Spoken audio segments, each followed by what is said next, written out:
মুখ ছাপিয়ে যাস কে? পরে যে দুঃখ পাইছে তোটা আমি জানি। তোমার আর মুখ ছাপিয়ে যান না কোনা। তুমি আবার কেমনে জানলা? আমি জানি। দেহছে মুখটা কি অবস্থা করছে। এত মতো করে কাচ্চা পারিস না, কাচ্চা পারিস না। তাহলে তুই কাচ্চাই পারস। এন সুদ কামে নাই। কি আর করবা, উপায় নাই, কপালে আসার।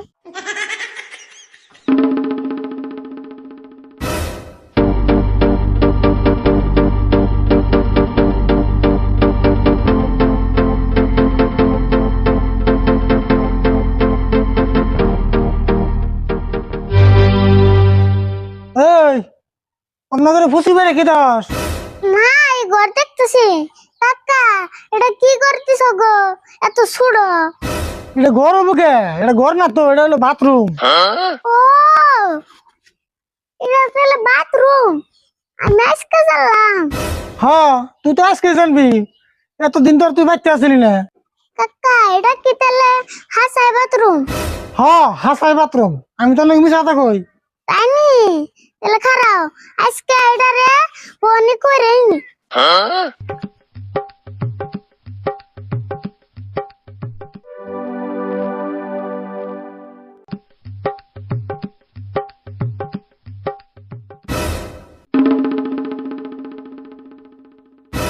ওই খারা, কি করছ তুই? কে? এটা বাথরুম না, তাহলে বাথরুমে বয়া ভাত খাই। দেখছে কি কয়?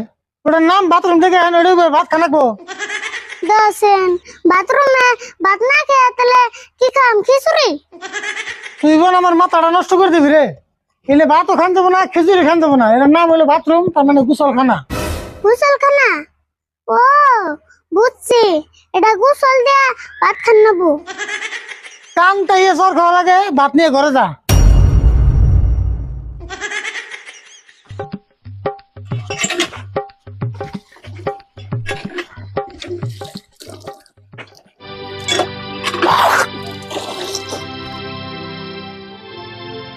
কাকা, আরেকটা কথা কই শুনো। কি করবি ক? কথাটা কোয়ার আগে একটা কথা কই। তোমার স্বভাবগুলো ভালো দেখতেছি না। এই, তুই আবার কি কস? আমার স্বভাব করে খারাপ দেখলি তুই? তোমার স্বভাব আগে ভালো আছে, এখন কিন্তু দিনে দিনে খারাপ হইতেছে। আমার স্বভাব এখনো ভালো আছে। তুই খারাপ কি দেখলি এটা ক? তোমার স্বভাব যদি এতই ভালো, তাহলে একটা বিড়ি সিঁড়িতে গেল কে? কি উল্টো উল্টো কথা কস? আমার বেড়ি মিশে চিড়ি দেবো কে? উল্টা পাল্টা কথা না, একটা জন বিড়ি সিঁড়িতে গেল, তোর কাকের দিস, আমি রেখে দিছি। আমার জোন বেড়ে চিড়ি দিয়ে গেল। চিড়ি নিয়ে এসে দিই। খারাপ আনতেছি।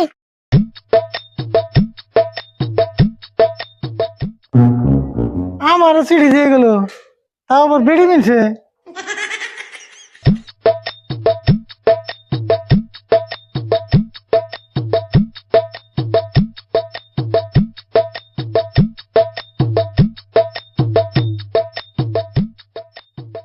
এই তোরা,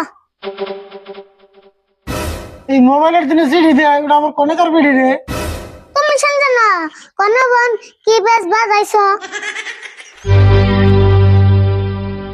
শ্রদ্ধেয় রাশেদুল ভাই, আমি একজন বিধবা ও দরিদ্র মহিলা।